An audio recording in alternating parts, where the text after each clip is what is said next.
اب قرآن کوئی کہانیوں کی کتاب تو ہے نہیں کہ اللہ نے بس ایسے ہی کوئی بات کر دی۔ قبلہ پہلی صدیقہ خود جناب مریم تھی۔ جب جناب عیسیٰ علیہ السلام کی ولادت ہوئی تو جناب مریم نے کہا یا لیتنی مت قبل ھذا، اچھا ہوتا بھلا ہوتا کہ اس سے پہلے مر گئی ہوتی۔ اللہ نے فرمایا مریم گھبراؤ نہیں، تم عیسیٰ کو لے جاؤ، بس تم نے یہ کہنا ہے کہ مجھے چپ کا روزہ ہے، میرے بارے میں جو پوچھنا ہے میرے اس بچے سے پوچھو جس کی ولادت ابھی ابھی ہوئی ہے۔ وہ لوگ جناب مریم کے دامن کو داغدار کرنا چاہتے تھے، اور قرآن میں یہ آیتیں موجود ہیں کہ یا اخت ہارون، او ہارون کی بہن تانا دے کے کہتے تھے کہ نہ تو تمہارا باپ ایسا تھا نہ تمہاری ماں ایسی تھی، تم یہ بغیر شوہر کے بچہ کہاں سے لے آئی؟ جناب مریم نے فاشارت الیہ، حضرت عیسیٰ کی طرف فقط اشارہ کیا، اور وہ چھوٹا بچہ جس کی ولادت ابھی ابھی ہوئی ہے فصیح زبان میں گویا ہوتا ہے انی عبداللہ آتانی الکتاب وجعلنی نبیا، میں اللہ کا بندہ ہوں، مجھے اللہ نے نبی بھی بنایا ہے، مجھے اللہ نے کتاب بھی دی ہے۔ قبلہ جناب مریم کی صداقت کی گواہی اگر حضرت عیسیٰ جس کی عمر زیادہ سے زیادہ 1 دن ہو وہ دے تو کسی کو اعتراض نہیں۔ توجہ چاہتا ہوں قبلہ۔ دوسرا واقعہ قبلہ قرآن میں بالکل مختصر کر رہا ہوں اور موضوع کو سمیٹ رہا ہوں۔ دوسری گواہی قرآن میں موجود ہے، حضرت یوسف صدیق، جب زلیخا نے حضرت یوسف کے دامن کو داغدار کرنا چاہا تو حضرت یوسف دروازے کی طرف بھاگنے لگے۔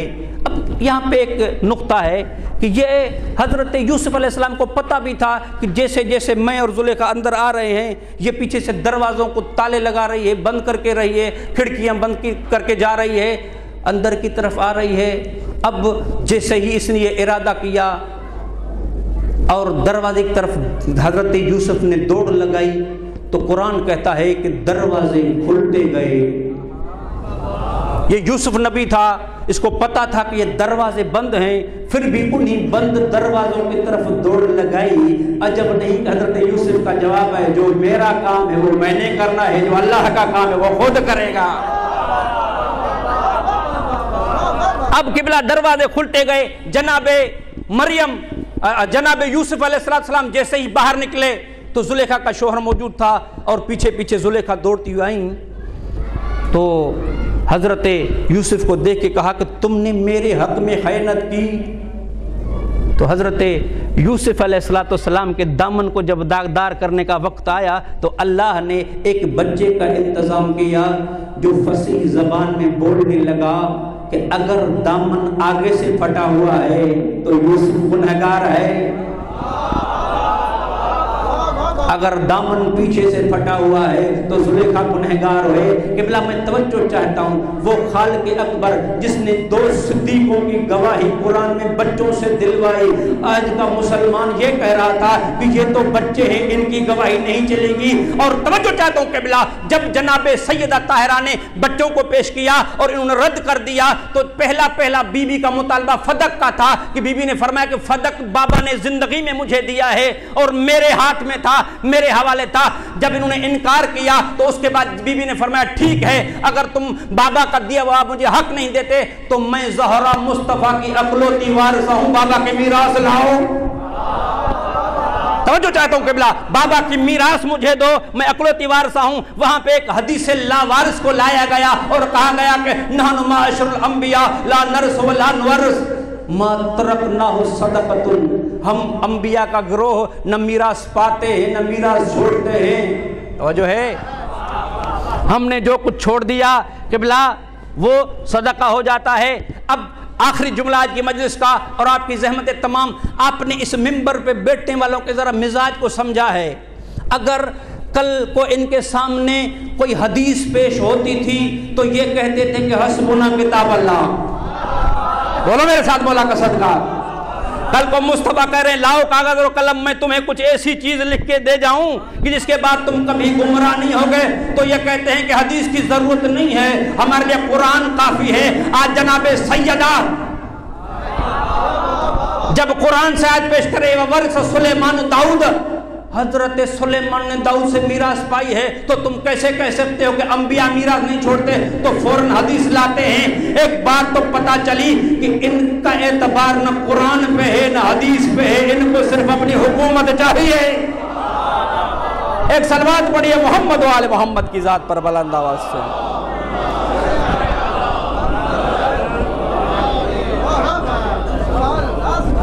اور قبلہ جب انہوں نے یہ حدیث پیش کی نا کہ یہ میراث رسول چھوڑتے ہی نہیں ہیں، اور جب رسول کوئی میراث چھوڑتے ہی نہیں ہیں تو آپ کا حق بھی نہیں ہے، یہ تمام مسلمانوں کا مشترکہ مال ہے۔ بس آخری نقطہ اس بحث کو اینڈ کرتے ہیں اور 2-4 منٹ ذکر مسائل۔ اگر وہ مال جو رسول خدا زندگی میں چھوڑ جائیں، اس کا قانون یہ بنایا جائے کہ وہ کسی خاص فرد کی ملکیت نہیں ہوگا، حاکم جہاں چاہے اس کو خرچ کرے مسلمانوں کی مصلحت دیکھ کر، تو یہ قانون ذرا آگے چلتے ہیں، تیسرے خلیفے کا زمانہ آتا ہے تو وہ اپنے داماد مروان کو کیوں دے دیتا ہے؟ اگر یہی قانون ہے تو تم لوگ قانون ایک بناؤ کہ اگر سیدہ کو یہ حق نہیں دیا جا رہا تو پھر کسی اور کو بھی کیوں دیتے ہو؟ ایک صلوات پڑھی آل محمد کی ذات پر بلند آواز سے۔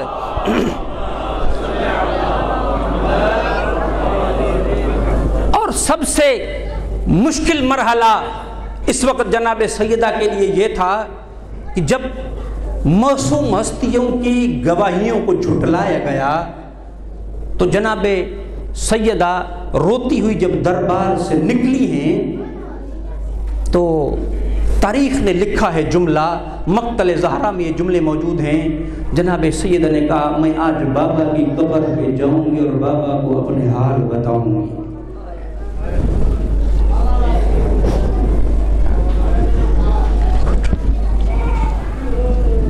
قبلہ جناب زہرا سلام اللہ علیہا دربار سے واپس ہوئی، سیدھی اپنے بابا کی قبر پہ گئی اور زہرا نے اپنے آپ کو بابا کی قبر پہ گرایا۔ بتاؤ احاقدہ یفعل بحبیبتک کو، بابا تیرے جانے کی دیر تھی، مسلمانوں کے تو ضمیر ہی بدل گئے۔ قبلہ آج شب شہادت جناب زہرا ہے۔ خدا کی قسم زہرا اس مظلوموں کو کہتے ہیں جو 18 سال کی عمر میں بوڑھی ہو گئی۔ 18 سال کی ضعیفہ تھی حسنین کی ماں، دیواروں کے سہارے لے کے چلتی تھی حسنین کی ماں۔ آج علی کے دکھوں کا مداوع کرنے والی بیوی سے دنیا سے رخصت ہو گئی۔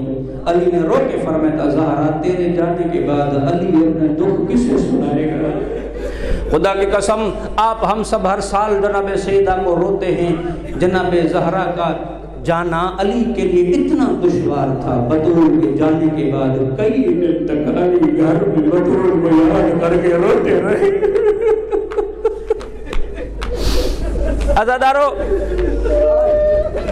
مقتل میں جملے ہیں کہ جناب خدیجہ الکبریٰ کا جب آخری وقت آیا، وقت ارتحال کے وقت، جناب خدیجہ نے جناب رسول خدا کو اپنے پاس بلایا، بولا کہ بی بی نے کچھ وصیتیں کی ہیں، ان میں ایک وصیت یہ تھی کہ یا رسول اللہ اپنی رضا کا مجھے کفن دینا۔ یا رسول اللہ اگر خدیجہ سے کوئی خدمت میں کمی ہو گئی ہو مجھے معاف کرنا، ممبر حسینی پہ بیٹھا ہوں، روایت کا ذمہ دار ہوں۔ جناب رسول خدا نے جب جناب خدیجہ سے یہ جملہ سنانا، یا رسول اللہ اگر آپ کی خدمت میں کوئی کمی رہ گئی ہے تو مجھے معاف کرنا، کائنات کے رسول رونے لگے، رو کے فرماتے خدیجہ تو نے تو مصطفیٰ کا ایسا ساتھ دیا جیسا کسی نے نہ دیا۔ خدیجہ تو نے غربت میں میرا ساتھ دیا۔ اس کے بعد جناب فاطمہ کے بچپن کے دن ہیں، قریب بلا کے جناب خدیجہ فرماتے یا رسول اللہ اسی کا بیاض ہی میں فاطمہ کی وصیت آپ کو کرتی ہوں، میرے جانے کے بعد اسے کبھی رونے نہ دینا، وَلَا يُلَتَّمَنَّ خَدَّهَا، میرے جانے کے بعد زہرا کے رخساروں پہ کوئی تماچا نہ مارے۔ عزادارو خدا کی عزت و عظمت کی قسم ہے جب تک مصطفیٰ موجود تھے بطول روئی نہیں ہے، مصطفیٰ کی آنکھ بند ہونے کی دیر تھی، اتنی روئی ہے محمد کی بیٹی۔ روایت کہتی ہے کہ بکاؤن الخمسہ جو 5 سب سے بڑے رونے والے ہیں ان میں زہرا کا نام آ گیا، اور اتنی روئی ہے محمد کی بیٹی، رونے کا اتنا اثر کسی پر نہ ہوا۔ روایت میں ذابت من الحزن وذاب لحمها۔ میں اس کا ترجمہ اردو میں نہیں کرتا، آیت اللہ وحید خراسانی کا ایک شعر ہے، آپ کے گریے کے لیے کافی ہے۔ فرمایا بدن نبود سایہ بود، زہرا مصطفیٰ کے جانے کے بعد ایک سائے کے مانند بن گئی تھی۔ کلما تنفست تعلمت، کبھی جو سانس لیتی تو پسلو دکھتے تھے۔ شیخ عباس قمی نے لکھا ہے قبلہ جناب سیدہ کے مسائل میں، ما زالت بعد ابیہا معصبت الراس ناہلت الجسم منحدت الرکن باقیت العین۔ کہا بطول کا حال یہ تھا، سر پہ موت کی پٹی باندھی ہوتی تھی، عصا کا سہارا لے کے چلتی تھی، کمر ٹوٹ چکی تھی۔ جہاں بطول کو دیکھا جاتا مصطفیٰ کی بیٹی روتی رہتی۔ خدا کی قسم جب جناب سیدہ کا قبلہ آخری وقت قریب آیا نا، ایک روایت سن لے پہلے، امیر المومنین کو بی بی نے جو وصیتیں کی اس سے پہلے ایک روایت جو میں اپنی ذمہ داری سے عرض کر رہا ہوں، جناب زینب کو جناب زہرا نے بلایا، مقتل جناب زہرا میں جملہ موجود ہے، جناب زینب کو بلایا، فرمایا زینب بیٹی ذرا میرے قریب آؤ۔ جناب زینب جیسے ہی قریب آئی، جناب سیدہ نے زینب کی گلے کا بوسہ لیا، جناب زینب کے سینے کا بوسہ لیا، ایک جملہ فرمایا ہے بی بی نے، جناب سیدہ فرماتی ہے زینب بیٹی یہ امانت ہے، جب حسین آخری سلام کرتے ہیں میری یہ امانت حسین تک پہنچانا۔ عزادارو جب عاشور کا دن ڈلا اور حسین سلام آخر کرنے کے لیے آئے اور بہن سے ودا کر رہے تھے، جناب زینب فرماتی ہے حسین بھیا ذرا اپنے قمیض کے بٹن کو ذرا گردن کو جھکا۔ جناب زینب نے سینے کا بوسہ دیا، جناب زینب نے خنجر چلنے والی جگہ کا بوسہ دیا اور مدینے کی طرف رخ کر کے فرمایا اماں تیری امانت پہنچا دی۔ عزادارو جناب زہرا سلام اللہ علیہ نے اپنے آخری وقت میں حسنین کریمین کو بلایا۔ قبلہ جناب قاظم قزوینی نے یہ جملے لکھے ہیں، دیواروں کا سہارا لے کے اس جگہ پہ پہنچی ہیں بی بی جہاں پانی پڑا ہوا تھا، بچوں کو نہلایا، فرمایا ہو سکتا ہے میرے جانے کے بعد میرے بچوں کو کوئی نہلائے یا نہ نہلائے۔ تیار کر کے بچوں کو بھیجا، جاؤ میرے بابا کی قبر پہ جا کے کہو نانا ہماری اماں بیمار ہے، ہمارے اماں کی شفا کے لیے دعا کر دے۔ عزادار حسنین کریمین گئے، امیر المومنین علیہ السلام کو بی بی نے بلایا، مولا کو قریب بلا کے بی بی فرماتے یا امیر المومنین قد نبیت الی بنفسی، زہرا تیرے گھر میں آج آخری دن کی مہمان ہے، لا تسمع صوتی من بعدی، یا علی آج کے بعد زہرا کے رونے کی آواز تجھے تکلیف نہ دے گی۔ میں کہتا ہوں بی بی نے یہ جملہ کیوں کہا؟ عزادارو بی بی نے کہا ہوگا نہ زہرا ہوگی نہ روئے گی۔ جناب امیر المومنین روتے رہے اور بی بی فرماتے یا امیر المومنین میں نے بابا کو خواب میں دیکھا ہے، میرے بابا نے کہا ہے حلمی الی یا بنی، فاطمہ تیرا بابا تیرا مشتاق ہے، بابا کے پاس آ جاؤ۔ عزادارو بی بی فرماتے ہیں یا امیر المومنین اسی کبھی اشیاء فی قلبی، بطول کے دل میں کچھ چیزیں ہیں، جی چاہتا ہے تجھے ان کی وصیت کر کے جاؤں۔ امیر المومنین خاموشی سے سن رہے، بی بی نے پہلی وصیت کی یا علی اسی کا اللہ یشہد احد بجنازتی من ہؤلاء الذین ظلمونی، یا علی بطول کی پہلی وصیت یہ ہے میرے جنازے میں انہیں آنے نہ دینا جنہوں نے زہرا پہ ظلم کیے۔ یا علی اسی کا اللہ یشہد احد بجنازتی من ہؤلاء الذین کسروا ضلعی، یا علی انہیں بھی نہ دینا جنہوں نے زہرا کی پسلیوں کو دوڑا ہے۔ یا علی اسی کا اللہ یشہد احد بجنازتی من ہؤلاء الذین سقطوا جنینی، جنہوں نے میرے محسن کو مارا ہے انہیں میرے جنازے میں آنے نہ دینا۔ آگے جی بیوی جملے فرماتی ہے جناب سیدہ یا امیر المومنین غسلنی فی اللیل وکفنی فی اللیل وادفنی فی اللیل اذا ہدت العیون ونامت الابصار، یعنی جب مدینے والے سو جائے زہرا کو اس وقت غسل دینا، جب مدینے کے لوگ سو جائیں زہرا کو اس وقت غسل دینا، اس وقت کفن دینا، یا علی مجھے اپنے لباس میں غسل دینا، انی طاہرۃ مطہرہ، میں پاک و پاکیزہ بیوی ہوں۔ عزادارو شاید جناب زہرا نے وصیت اس لیے کی ہو، شاید علی اگر میرا لباس ہٹائیں گے زہرا کے زخموں پہ نظر پڑیں گی۔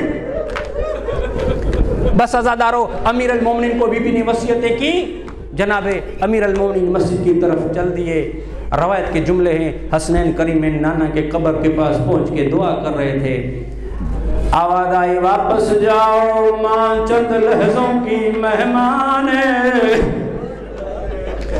رونے والوں بچے دوڑتے ہوئے آئے، جیسے اندر داخل ہوئے فرماتے اسماء این امنا، ہماری اماں کہاں ہیں؟ اشارت الی حجرت، جناب اسماء نے ایک حجرے کی طرف اشارہ کیا۔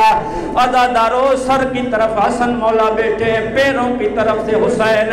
حسن مولا فرماتے کلمینی یا اماں قبل ان تفارق روحی من جسدی، اماں حسن سے بات کرو میرا روح نکل جائے گا۔ عزادارو قدموں کی طرف سے امام حسین بیان کرتے ہیں کلمینی یا اماں ونائبن کلاتشان، اماں حسین سے بات کرو میں تیرا پیاسا بیٹا حسین ہوں۔ بس عزادارو جناب اسماء فرماتی ہیں بیٹا جلدی سے جاؤ امیر المومنین کو بتاؤ۔ رونے والوں جناب حسنین روتے ہوئے جیسے مسجد کی طرف آئے، لوگوں نے دیکھا حسنین رو رہے، پوچھا بیٹا رو کیوں رہے ہو؟ رو کے فرماتے اللہ صدقت ماتت امنا، کیا تمہیں پتہ نہیں ہماری ماں ہمیں چھوڑ کے چلی گئی؟ منبر کی قسم علی نے جیسے یہ جملہ سنا قد وقالو وجہی، علی جیسا بہادر منہ کے بل زمین پہ گر پڑ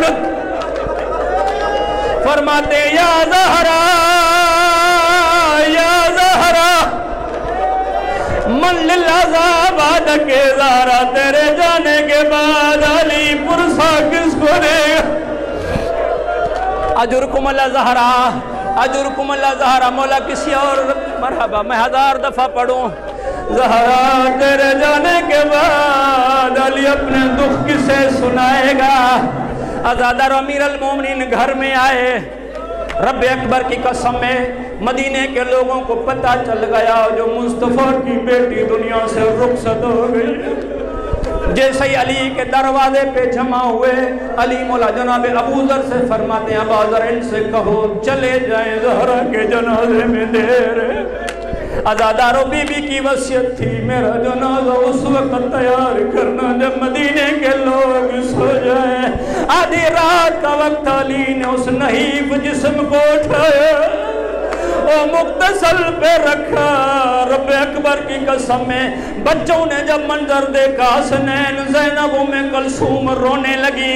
علی مولا آگے بڑھ کے فرماتے ہیں تمہاری ماں کی وصیت تھی اور میرے جنازے کا پتہ کسی کو چلنے نہ دینا، میں روکتا نہیں ہوں، نہ رو ذرا آہستہ رو۔ رب اکبر کی قسم ماں کی جدائی میں بچے منہ میں آستینے دے کے روتے رہے، اجرکم اللہ زہرا منہ میں آستینے دے کے فرماتے یا اماں ہماری میں، اجرکم اللہ زہرا، اجرکم اللہ زہرا۔ بچے ماں کو یاد کر کے روتے رہے، ایک ایک لفظ کا ذمہ دار ہوں۔ جناب اسماء نے عزادارو چراغ بلند کیا، امیر المومنین نے غسل دینا شروع کیا۔ منبر کی قسم کچھ ایسا منظر علی نے دیکھا، علی نے جنازہ چھوڑ دیا، علی روتے روتے ایک جگہ پہ بیٹھ گئے۔ اسماء جناب آگے بڑھتی ہیں یا علی روتے کیوں؟ علی مولا فرماتے اسماء زہرا کی پسلیاں ٹوٹی ہوئی ہے، کبھی زہرا نے مجھ سے شکایت نہ کی، زہرا کی انگلیاں ٹوٹی ہوئی ہیں، زہرا کے رخسار زخمی ہیں، جو رونے آئے اس جملے کو سمجھنا۔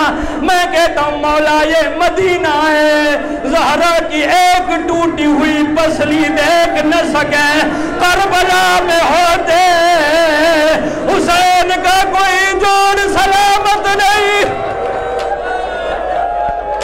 دائیں کے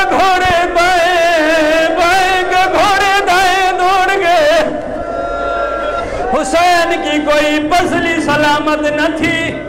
عزاداروں بڑی مشکل سے امیر المومنین نے غسل دیا، جنازے کو رکھا، وہ کافور منگوایا جو رسول خدا اپنی زندگی میں دے گئے تھے۔ رسول خدا کو جبریل وہ جنت سے کافور لا کے دے گئے تھے، ایک حصہ رسول نے اپنے لیے رکھا، ایک امیر المومنین کو دیا، ایک جناب فاطمہ کو دیا، ایک جناب حسن کو دیا۔ حسین آگے بڑھ کے فرماتے نانا مجھے کافور کیوں نہیں دیا؟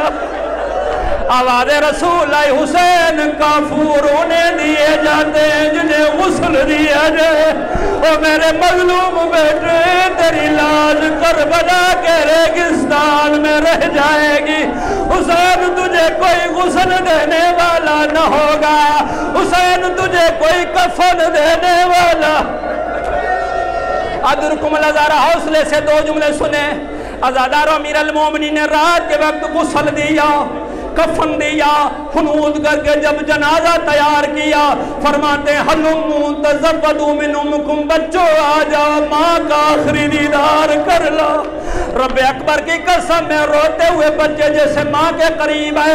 امیر المومنین فرماتے ہیں قد حنت و عنت، زہرا کے رونے کی آواز بلند ہوئی، زہرا کے کفن کے بند کھل گئے، تو ہاتھ بڑھا کے فرما دیا آ جاؤ میرے کربلا۔ بس آخری جملہ زادارو، بچے ماں سے لمٹ گئے، ماں سے چمٹ گئے، حسن مولا، حسین مولا، جناب زینب ام کلثوم، عرص ہاتھ پہ غیبی کی آواز آئی یا علی بچوں کو ماں سے جدا کر، میرے ملائکہ نے تسبیح چھوڑ دی ہے۔ رات کا ذمہ دار ہوں۔ امیر المومنین نے بڑے اطمینان سے حسن کو جدا کیا، حسین کو جدا کیا، زینب ام کلثوم کو جدا کیا۔ میں کہتا ہوں مولا یہ مدینہ ہے، جدا کرنے والا بابا ہے، میت ماں کی ہے، کربلا میں جدا کرنے والا بابا نہیں ہے، جدا کرنے والا شمر ہے، حسین کی بیٹی سکینہ ہے، اور بابا سے ایسے جدا کیا اور چھوٹی بطول کے قدم زمین سے اٹھ گئے، ایسا زور کا تماچا مارا، جناب سکینہ فرماتی ہیں بابا بھی میرا مارا، تماچے بھی مجھے۔ لعنت اللہ علی القوم الظالمین والسلام الذین ظلموا